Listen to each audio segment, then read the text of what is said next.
আল্লাহ আমার রব, এই রবি আমার সব। দামে দামে তন মনে তারি অনুভব। তোমার দুনিয়াতে আমি যেদিকে তাকাই, অথই নিয়ামতে ডুবে আছি সবাই। পাক পাখালির গানে শুনি তসবি কলরব, তসবি কলরব। আল্লাহ আমার রব, এই রবি আমার সব। আসসালামু আলাইকুম। প্রিয় দর্শক, আপনারা যারা দেশে আছেন প্রবাসে, সবাইকে অনেক অনেক প্রীতি ও শুভেচ্ছা। শুরু হলো আপনাদের প্রশ্ন নিয়ে আপনাদের এই প্রিয় অনুষ্ঠান আপনার জিজ্ঞাসা। আপনাদের সাথে আছি আমি জয়নুল আবেদিন আজাদ। আজকেও আপনাদের প্রশ্নের জিজ্ঞাসার জবাব দিচ্ছেন বিশিষ্ট আলেম ডক্টর মোহাম্মদ সাইফুল্লাহ। আসসালামু আলাইকুম ওরহমতুল্লাহি ওয়া বারাকাতুহু। প্রিয় দর্শক, চলুন তাহলে জিজ্ঞাসার জগতে। শুরুতে একটি ইমেল, এটি পাঠিয়েছেন মিসেস সামাদ, মার্কিন যুক্তরাষ্ট্র থেকে। আপনি লিখেছেন, আমাদের দেশে অনেকের বাসাতেই কাজের লোক থাকে। নিজের সন্তান বা ভাই বোনের মতো আমরা তাদেরকে যদি কোরআন শরীফ পড়তে শেখাই, নামাজ পড়তে শেখাই এবং তাদেরকে ভবিষ্যতে নিজের পায়ে দাঁড়াতে সাহায্য করি, তাহলে কি আমাদের সওয়াব বহুগুণে বেড়ে যাবে? হাতের কাছেই সওয়াব লাভের এমন সহজ উপায় থাকতে সে সুযোগ কি কারো ছেড়ে দেওয়া উচিত হবে? কাজের লোকের সাথে ব্যবহার কেমন হওয়া উচিত এবং তার ফজিলত কি, তা পবিত্র কোরআনের উদ্ধৃতি ও আল্লাহ রসুল সাল্লাল্লাহু আলাইহি ওয়াসাল্লামের উপমা দিয়ে জানাবেন। আসলে যারা আমাদের খুব কাছেই থাকে, আমাদের খেদমত সার্ভিস ইত্যাদি যারা দিয়ে থাকে, তাদেরকে সহযোগিতা করা, এটা অনেকটা মানে কাছের যারা রয়েছে, একেবারে কাছের যারা রয়েছে তাদেরকে সাহায্য করার, সহযোগিতা করার যে গুরুত্ব, যে মর্যাদা রয়েছে, সেই মর্যাদার কথা হাদিসের মধ্যে রয়েছে। কোনো কোনো রেওয়ায়তের মধ্যে রাসূলুল্লাহ সাল্লাল্লাহু আলাইহি ওয়াসাল্লাম বলেছেন যে মানে তার খাদেম, এরা তোমাদের একেবারে কাছের, বরং তোমাদের মানে আত্মীয়দের মধ্যে অন্তর্ভুক্ত। মানে এভাবে রাসূল সাল্লাল্লাহু আলাইহি ওয়াসাল্লাম মানে তাদের প্রতি আচরণের দিকটাকে এবং তাদের সাথে লেনদেন মানে ব্যবহারের দিকটাকে রাসূলুল্লাহ সাল্লাল্লাহু আলাইহি ওয়াসাল্লাম এভাবে উল্লেখ করেছেন। ফলে আপনি যে বলেছেন তাদেরকে দ্বীনের জ্ঞান দেওয়া, তাদেরকে ইসলাম সম্পর্কে জানার সুযোগ করে দেওয়া, নামাজ শেখানো, কোরআন শেখানো সহ তাদেরকে সহযোগিতা করা, এই কাজগুলো ঠিক আত্মীয়তার সম্পর্কের লোকদেরকে দান করার যে ফজিলত বা মর্যাদা রয়েছে এর কাছাকাছি। কারণ রাসূলুল্লাহ সাল্লাল্লাহু আলাইহি ওয়াসাল্লাম স্ট্যাটাস এভাবেই উল্লেখ করেছেন, হাদিসের মধ্যে এভাবে এসেছে। ফলে আমরা দেখি, যদিও যায়েদ ইবনে হারিসা রাদিয়াল্লাহু তাআলা আনহু রাসূল সাল্লাল্লাহু আলাইহি ওয়াসাল্লামের মানে আজাদকৃত গোলাম ছিল, খাদেম ছিল। রাসূল সাল্লাল্লাহু আলাইহি ওয়াসাল্লাম তার সাথে যে আচরণ করেছেন, মানে সেটা ছিল এমন আচরণ যে শেষ পর্যন্ত যায়েদ ইবনে হারিসা রাদিয়াল্লাহু তাআলা আনহু নিজের আব্বার সাথে যাননি, রাসূলুল্লাহ সাল্লাল্লাহু আলাইহি ওয়াসাল্লামের কাছে রয়ে গিয়েছিলেন। এটা ইতিহাস সাক্ষ্য করে, প্রমাণ দেয়। বাবা তো নিতে এসেছিলেন, জাননি। মানে এটাই প্রমাণ করে যে রাসূলুল্লাহ সাল্লাল্লাহু আলাইহি ওয়াসাল্লাম তাদের সাথে কি আচরণ করেছেন। আল্লাহ নবী সাল্লাল্লাহু আলাইহি ওয়াসাল্লাম আরেকজন খাদেম, তিনি হচ্ছেন আনাস ইবনে মালিক রাদিয়াল্লাহু তাআলা আনহু। উম্মে সুলাইম একেবারে অপ্রাপ্তবয়স্ক ছেলের শিশুকে রাসূলুল্লাহ সাল্লাল্লাহু আলাইহি ওয়াসাল্লাম খেদমতের জন্য দিয়ে গেলেন, রেখে গেলেন। রাসূল সাল্লাল্লাহু আলাইহি ওয়াসাল্লাম তাকে এমন আদব দিলেন এবং রাসূল সাল্লাল্লাহু আলাইহি ওয়াসাল্লাম তার জন্য এমন দোয়া করলেন যে সন্তান সন্ততি এবং মানে জীবন পর্যন্ত তিনি বসরাতে যে সমস্ত সাহাবীরা দীর্ঘদিন জীবনযাপন করেছিলেন তাদের মধ্যে একজন। কেউ কেউ বলেছেন 103 অথবা 105 বছর বয়স লাভ পেয়েছেন।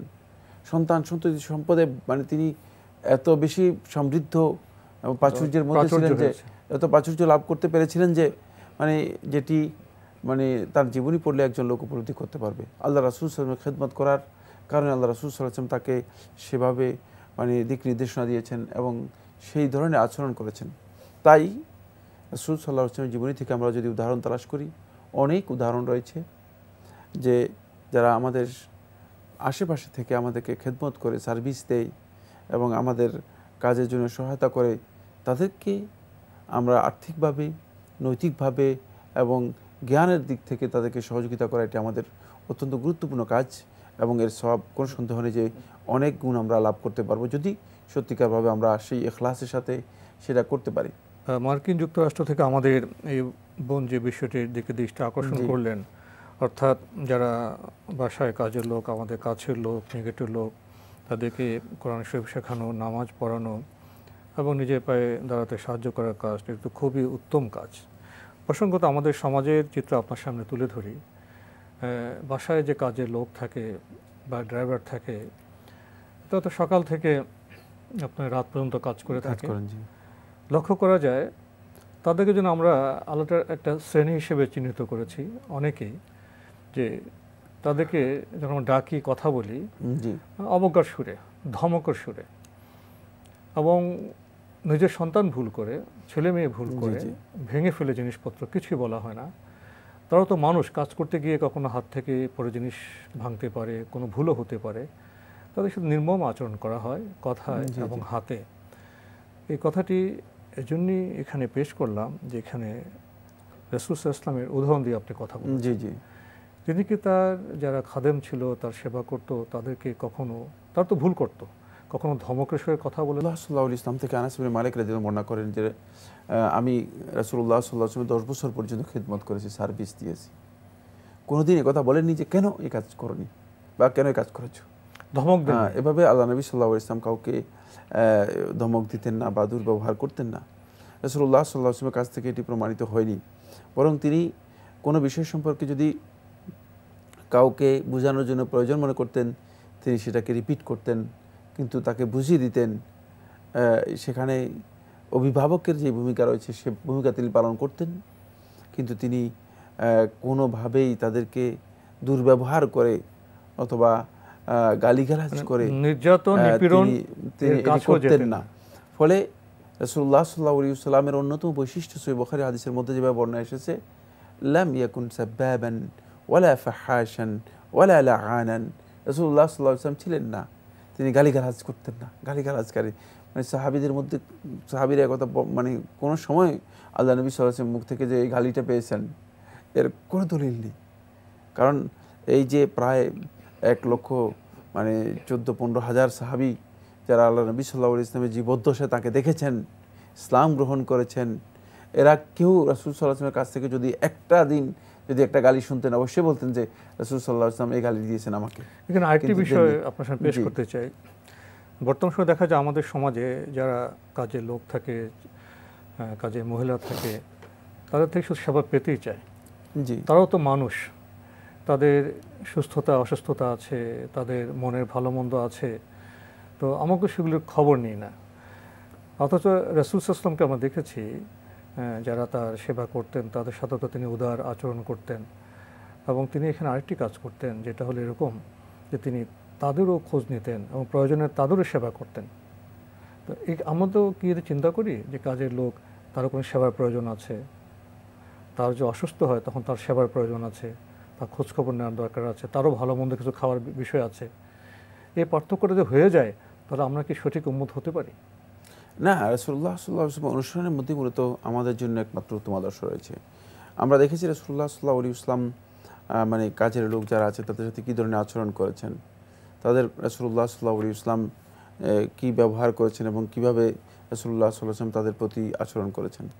সেখানে এটি একেবারে স্পষ্ট যে মূলত তাদেরকে রাসূল সাল্লাল্লাহু আলাইহি ওয়াসাল্লাম অনেকটা, যেটা আমি আগেও বলেছি যে মানে অনেকটা নিকট আত্মীয়ের মতো, পরিবারের সদস্যদের মতো মনে করেন। এবং কি আপনি আরও আশ্চর্য হবেন যে যদি এই মানে রাসূল সাল্লাল্লাহু আলাইহি ওয়াসাল্লামের কাছে এসে সাহাবীরা জিজ্ঞেস করেন যে আল্লাহ রাসূল সাল্লাল্লাহু আলাইহি ওয়াসাল্লাম যে বিড়াল সম্পর্কে কী বলবেন, তখন রাসূল সাল্লাল্লাহু আলাইহি ওয়াসাল্লাম ইন্নাহা মিনাত তাওয়াফিন আলাইকুমুত তাওয়াফাত, যে বিড়াল হচ্ছে তোমাদের মধ্যে তোমাদের আশেপাশে যে ঘোরাঘুরি করে তারা তোমাদের বন্ধুর মতো। মানে রাসূল সাল্লাল্লাহু আলাইহি ওয়াসাল্লাম বুঝাচ্ছেন যে তোমাদের প্রাণীকেও বন্ধু হিসেবে বিবেচনা করতেন। বিড়ালের সাথে রাসূল সাল্লাল্লাহু আলাইহি ওয়াসাল্লাম মানে ভালো আচরণ করতে তাদেরকে বললেন, বরং বিপাশার্থ বিড়াল রাসূল সাল্লাল্লাহু আলাইহি ওয়াসাল্লামের রাকওয়া থেকে, রাসূল সাল্লাল্লাহু আলাইহি ওয়াসাল্লামের পানপাত্র থেকে মানে পান করতে চায়, রাসূল সাল্লাল্লাহু আলাইহি ওয়াসাল্লাম আস্তে করে উপর দিকে মানে যাতে পান করতে সুবিধা হয় হ্যাঁ সেটা করে দিলেন। এটাই বোঝা যাচ্ছে যে মূলত একটা প্রাণীর ব্যাপারে রাসূল সাল্লাল্লাহু আলাইহি ওয়াসাল্লাম যে আচরণ করেছেন, কিন্তু মানুষের ব্যাপারে আমরা আজকে মানে নিজেদেরকে একটা মানে মনে করি যে আমরা উপরের তাবাকার, উপরের বর্ণের আর হচ্ছে নিম্ন বর্ণের, এই যে ধারণা, এটা একেবারেই ইসলামে নিন্দিত, গর্হিত, একেবারেই মানে ভুল ধারণা। এই ধারণা মূলত ইসলামের মধ্যে নেই, বরং ইসলাম খুব সহজ করে দিয়েছে। আল মুসলিম আহুল মুসলিম, মুসলিম তার মানে মুসলিমের ভাই। মার্কিন যুক্তরাষ্ট্র থেকে পাঠানো বোন মিসেস সামাদ, আপনার ইমেল পড়ছিলাম, আপনি আরও লিখেছেন, আমার মায়ের দিকের এবং বাবার দিকের ফ্যামিলিতে কোনো পুরুষ নিজ পিতার আগে স্ত্রী ও নাবালক সন্তান রেখে মারা গেলে সেই মৃত ব্যক্তির জীবিত ভাই ও বোনেরা, অর্থাৎ সন্তানদের চাচা বা ফুপুরা, পরবর্তীতে তার সন্তানদের মধ্যে মৃত ভাই যে পরিমাণ সম্পত্তি পেতেন তা বন্টন করে দেন। শুধু তাই নয়, আমরা সবাই এইসব এতিম বাচ্চা ও তাদের বিধবা মায়ের কোনো প্রয়োজন অপূর্ণ রাখি না। বাবার আগে বিবাহিত ছেলে মারা গেলে সেই ছেলে বেঁচে থাকলে যে পরিমাণ সম্পত্তি পেতেন তা যদি তার বিধবা স্ত্রী ও সন্তানদের মধ্যে বন্টন করে দেওয়া হয় তাহলে কি গুনাহ হবে?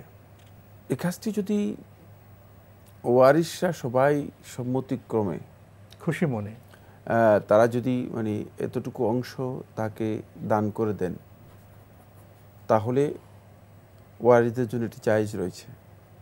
কিন্তু তারা ক্লিয়ার করতে হবে যে এটা মূলত মানে ওয়ারিশ হিসেবে তারা পাচ্ছেন না, মানে এটা তাদের এই মানে মৃত ব্যক্তির পরিত্যক্ত সম্পদের ভাগ হিসেবে তারা পাচ্ছেন না, তারা পাচ্ছেন মূলত ওয়ারিশদের কাছ থেকে মানে এই অংশটুকু পাচ্ছেন, যাতে করে তারা বুঝতে পারে যে এটা ইসলামী বিধান।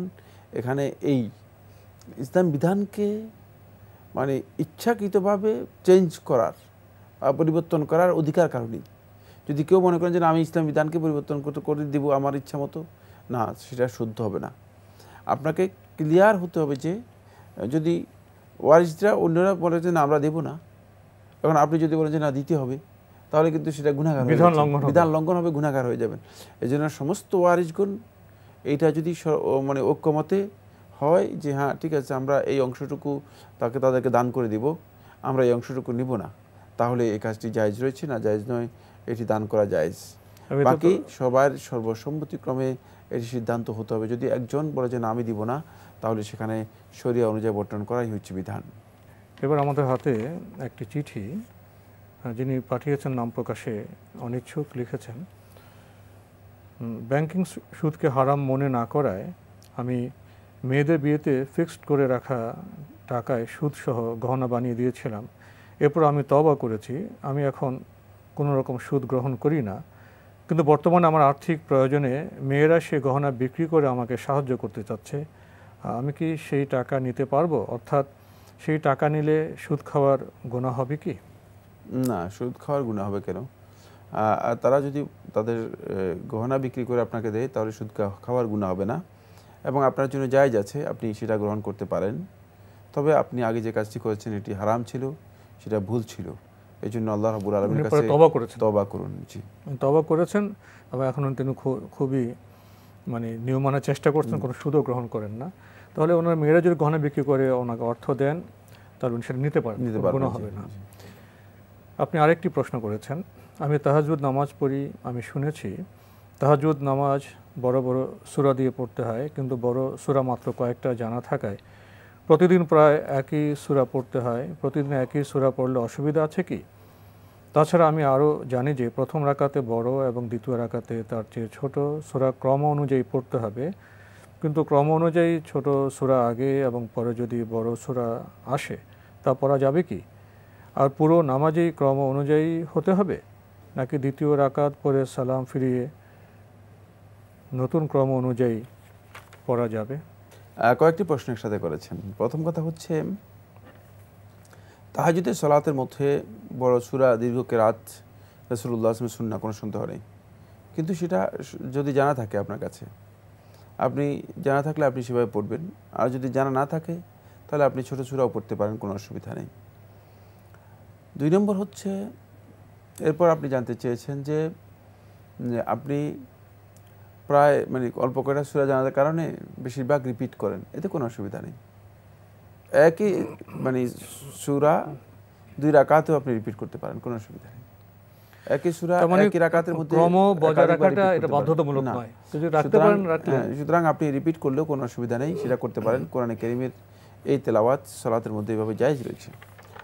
এবং এরপর আপনি যে প্রশ্ন করেছেন সেটা হচ্ছে যে মানে এটা কি প্রথমে একটু বড় সূরা তারপরে ছোট সূরা পড়তে হবে? না, মানে কোরআনে কারীমের যদি যেই ক্রমধারা আছে, সূরার যেই মানে ধারাবাহিকতা আছে, সেই ধারাবাহিকতা যদি প্রথমে ছোট সূরা তারপরে বড় সূরা আসে, এটাও পড়তে পারেন, কোনো অসুবিধা নেই। আর যদি এই ধারাবাহিকতা কোনো কারণে লঙ্ঘিত হয়, এতেও কোনো অসুবিধা নেই, সবটাই জায়েজ রয়েছে। এটি খুব সহজ, এখানে অতিরিক্ত বাড়াবাড়ির কিছুই নেই। কারণ আল্লাহ সুবহানাহু ওয়া তাআলা খুব সহজ করে বলতেছেন, ফাকরাউ মা তায়াসসারা মিনাল কোরআন, তোমরা পড়ো মা তায়াসসার, যতটুকু তোমাদের সম্ভব হয়, সহজ হয়, মিনাল কোরআন, কোরআন থেকে যতটুকু সম্ভব হয়, সহজ হয়। সুতরাং এখানে সহজ এবং সম্ভব যদি হয়, আপনি যতটুকু পারেন ততটুকু পড়তে পারেন, কোনো অসুবিধা নেই, যেহেতু আল্লাহ রাব্বুল আলামিন এভাবে পড়তে নির্দেশ দিয়েছেন। হ্যাঁ, এ বিষয়ে আমরা জানলাম খুব বেশি চিন্তা ভাবনার প্রয়োজন নেই। আসুন আমরা নামাজকে বুঝি, উপলব্ধি করি, আমরা কোন সূরায় কী পড়ছি তার মর্মবাণী উপলব্ধির চেষ্টা করি, তাহলে বোধহয় আমাদের নামাজ সজীব হবে, প্রাণবন্ত হবে। প্রিয় দর্শক, এবার আমাদের হাতে একটি ইমেল, এটি পাঠিয়েছেন এস বাকি। আপনি লিখেছেন, if a man do sex with his own sister-in-law, will his wife be divorced automatically?